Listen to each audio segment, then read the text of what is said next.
Welcome back everyone. Welcome to civil service study. Next test पर आज ये test series UPPSC PCS के लिए चल रही है। प्रैक्टिस करेंगे इसमें हम इंपॉर्टेंट करंट अफेयर्स के प्रश्नों पर। इन सभी टेस्ट की आप फुल टेस्ट सीरीज प्राप्त कर सकते हैं नंबर इस पर कॉल या व्हाट्सअप करके पेड टेलीग्राम ग्रुप से जुड़कर। तो चलिए स्टार्ट करते हैं। क्वेश्चन नंबर 1 क्या है यहाँ पर। देखिए, हाल ही में किसने जीवन समर्थ पहल शुरू की है? जल शक्ति मंत्रालय, भारतीय जीवन बीमा निगम यानी LIC, रेल मंत्रालय, नीति आयोग। जीवन समर्थ पहल शुरू की है किसने? भारतीय जीवन बीमा निगम ने। ऑप्शन नंबर बी है इसका आंसर, यानी LIC ने।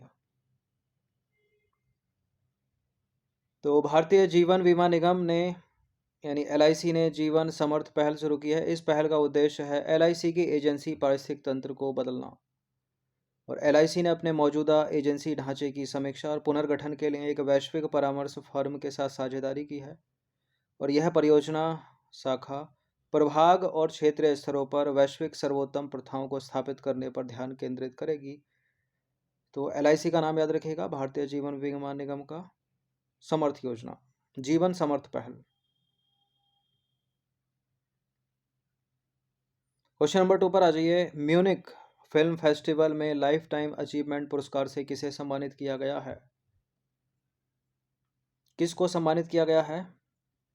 टॉम क्रूज नहीं है ये, लियोनार्डो डिकैप्रियो नहीं है, ऐश्वर्या राय बच्चन नहीं है। इनका नाम है केट विंसलेट। ठीक है, टाइटैनिक फिल्म देखी होगी सभी ने। Lead actress, famous film, famous actor. तो केट विंसलेट को म्यूनिक फिल्म फेस्टिवल में लाइफ टाइम अचीवमेंट पुरस्कार से सम्मानित किया गया है। और केट विंसलेट को अनेक पुरस्कार प्राप्त हुए हैं, जिनमें एक अकादमी पुरस्कार है यानी ऑस्कर अवार्ड है, एक ग्रैमी पुरस्कार उनको मिला, 2 प्राइम टाइम एमी पुरस्कार उनको मिले। Kate Winslet Titanic, finding Neverland, little children और द हॉलिडे, ये इनकी प्रसिद्ध फिल्में हैं। ठीक है, इन प्रतिष्ठित फिल्मों में ये जो है अभिनय के लिए जानी जाती हैं केट विंसलेट। एक योजना है ड्रोन दीदी योजना।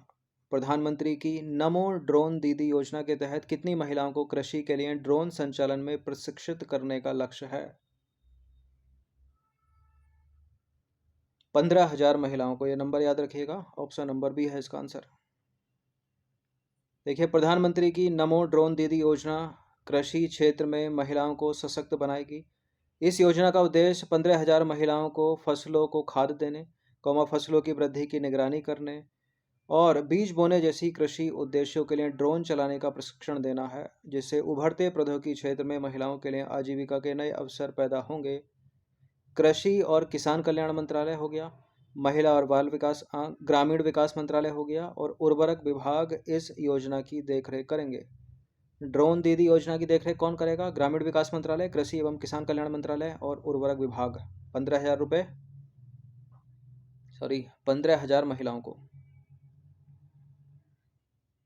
क्वेश्चन नंबर 4 पर आ जाइए। विश्व आर्द्रभूमि दिवस हर साल कब मनाया जाता है? आधार नहीं, आर्द्रभूमि लिखा है। वर्ल्ड वेटलैंड डे हर साल मनाया जाता है फरवरी को। फरवरी में कब? 2 फरवरी को। इंपॉर्टेंट रहती है हर साल मनाई जाने वाली इसकी थीम। तो विश्व आर्द्रभूमि दिवस हर साल 2 फरवरी को मनाया जाता है। यह दिन 2 फरवरी 1971 को रामसर ईरान में आर्द्रभूमि पर कन्वेंशन को अपनाने की तारीख को चिन्हित करता है। आर्द्रभूमि ऐसे स्थल हैं जहाँ जो जल होता है यानी वाटर, पर्यावरण और संबंधित पौधों व पशु जीवन को नियंत्रित करने वाला प्राथमिक कारक होता है। यह है।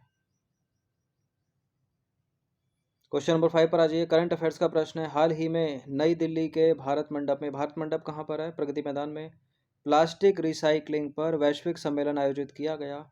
आपको बताना है कि वर्ष 2033 तक भारत के प्लास्टिक रिसाइकलिंग उद्योग का अपेक्षित मूल्य क्या है? $7 बिलियन, $5 बिलियन, $10 बिलियन, $6.9 बिलियन। एक ये भी प्रश्न बन सकता है, हाल ही में भारत में या हाल ही में विश्व में कहाँ प्लास्टिक रिसाइकलिंग पर वैश्विक सम्मेलन आयोजित किया गया? 2024 में। तो नई दिल्ली में किया गया, भारत मंडप प्रगति मैदान। और वर्ष 2033 तक भारत के प्लास्टिक रिसाइकलिंग उद्योग का अपेक्षित मूल्य है $6.9 बिलियन। ऑप्शन नंबर सी है इसका आंसर। देखिए, प्लास्टिक रिसाइकलिंग पर वैश्विक सम्मेलन भारत मंडप प्रगति मैदान नई दिल्ली में आयोजित किया गया। भारत का प्लास्टिक रिसाइकलिंग उद्योग वर्ष 2033 तक $6.9 बिलियन तक पहुंचने की उम्मीद है।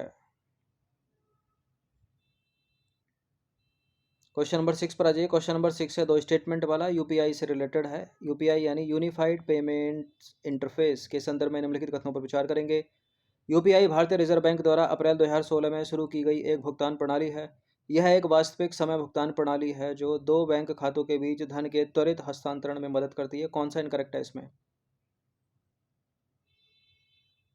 देखिए, यूपीआई को किसने शुरू किया, यही अपने आप में एक इंपॉर्टेंट प्रश्न है। यहाँ तो स्टेटमेंट बनाकर पूछा, चार विकल्प में ए बी सी डी करके ही पूछ सकता है। तो यूपीआई को आरबीआई ने नहीं शुरू किया, यूपीआई को शुरू किया है एनपीसीआई ने। ठीक है, एनपीसीआई ने, और अप्रैल 2016 में ही शुरू किया गया था। लेकिन गलत है, यहाँ एनपीसीआई आएगा, ना कि भारतीय रिजर्व बैंक। तो गलत है पहला स्टेटमेंट। दूसरा वाला सही है, लेकिन गलत ही अपने को बताना है, तो इसका आंसर हो जाएगा केवल एक। देखिए, यूपीआई को भारतीय राष्ट्रीय भुगतान निगम यानी एनपीसीआई द्वारा अप्रैल 2016 में शुरू किया गया था। यह स्मार्टफोन का उपयोग करके किसी भी दो बैंक खातों के बीच धन के त्वरित हस्तांतरण की अनुमति देता है। यह ग्राहकों को ग्राहक द्वारा बनाए गए वर्चुअल भुगतान पते का उपयोग करके तुरंत 24 घंटे भुगतान करने की सुविधा प्रदान करता है। यूपीआई एक पुस्तक है Kargil war the turning point नामक पुस्तक किसने लिखी है? ये Kargil war the turning point पुस्तक लिखी है कर्नल एम बी रविंद्रनाथ ने। ऑप्शन नंबर ए है इसका आंसर। अजीत डोभाल को हटा दीजिए, अधीर रंजन चौधरी को हटा दीजिए, शशि थरूर को हटा दीजिए। तो Kargil war the turning point Vir Chakra विजेता स्वर्गीय कर्नल एम बी रविंद्रनाथ द्वारा लिखी गई थी। और colonel M B Ravindranath Kargil युद्ध के दौरान राजपूताना राइफल्स की दूसरी बटालियन के कमांडिंग ऑफिसर थे। और यह पुस्तक ऑपरेशन विजय के दौरान से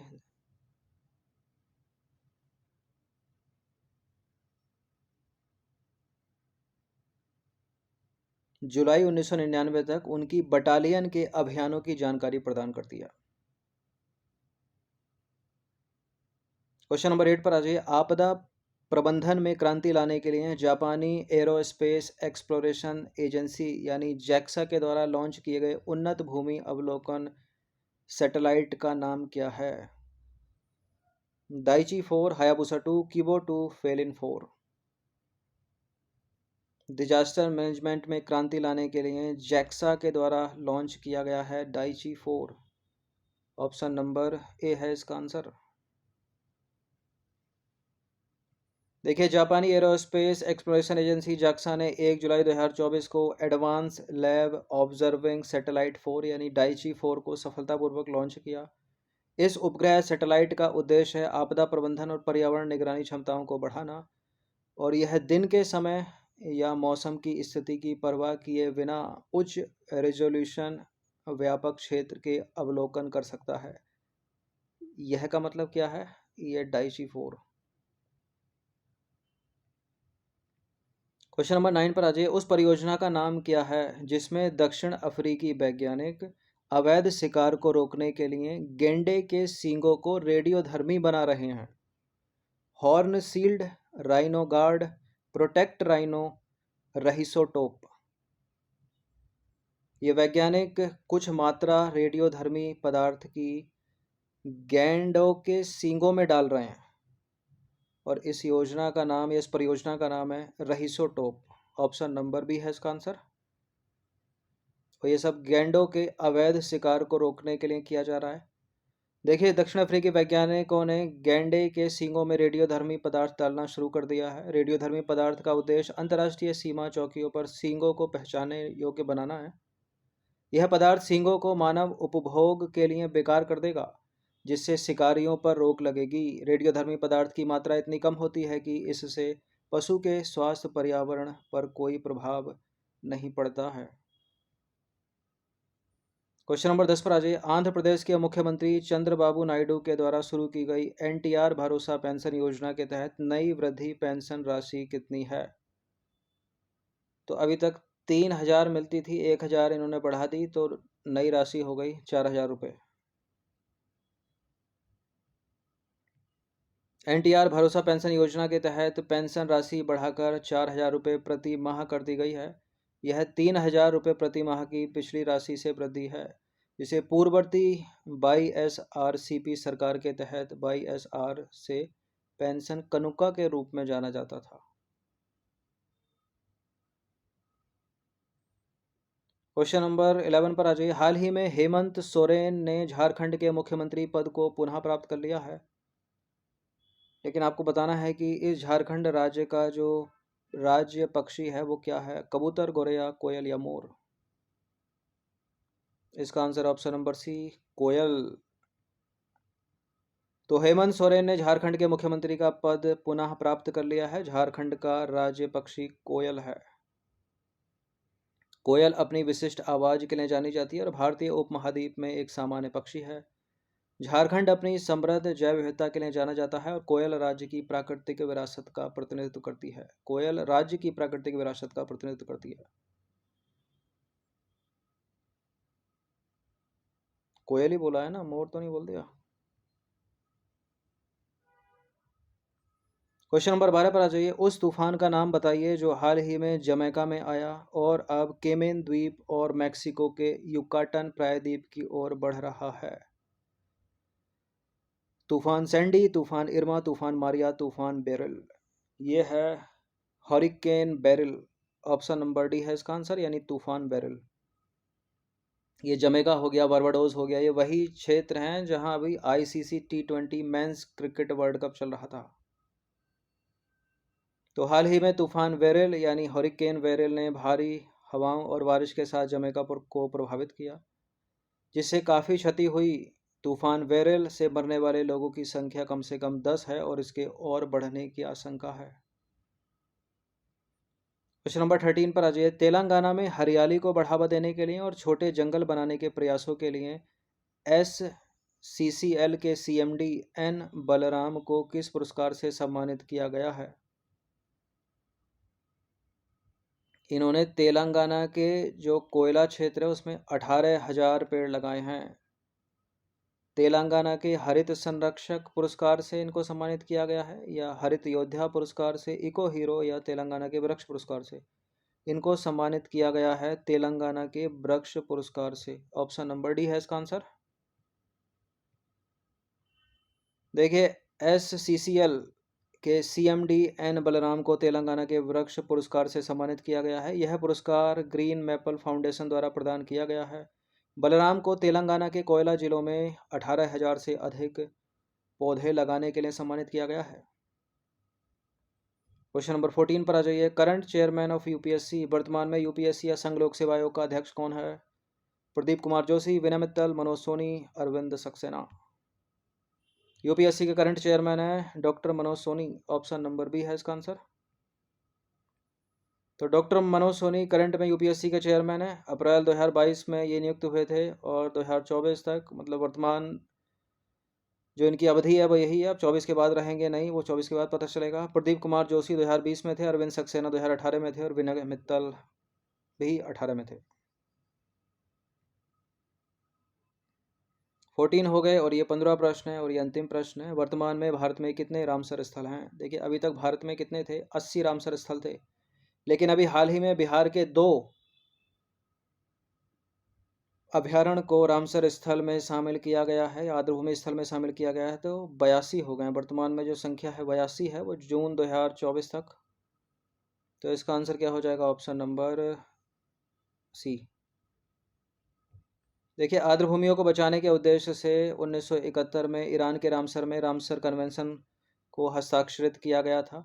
1 फरवरी 1982 को भारत ने इस पर हस्ताक्षर किए। 1982 से जून 2024 तक भारत के 82 आर्द्रभूमि रामसर स्थल में शामिल हो गए हैं। और हाल ही में शामिल किए गए 2 नए आर्द्रभूमि स्थल कौन कौन से? नागी पक्षी अभ्यारण्य और नकटी पक्षी अभ्यारण्य, और ये दोनों के दोनों बिहार के हैं। तो वर्तमान में संख्या 82 है रामसर साइट की या आर्द्रभूमि स्थल की। तो इम्पोर्टेंट प्रश्न थे ये 15। इनकी प्रैक्टिस 1 से 2 बार कर लीजिएगा। इन सभी टेस्ट की फुल टेस्ट PDF सीरीज प्राप्त कर सकते हो। ये नंबर है, इस पर कॉल या व्हाट्सअप करके। बाकी सब्सक्राइब रखना सिविल सर्विसेज स्टडी चैनल को। हर दिन प्रैक्टिस करते रहिएगा। धन्यवाद।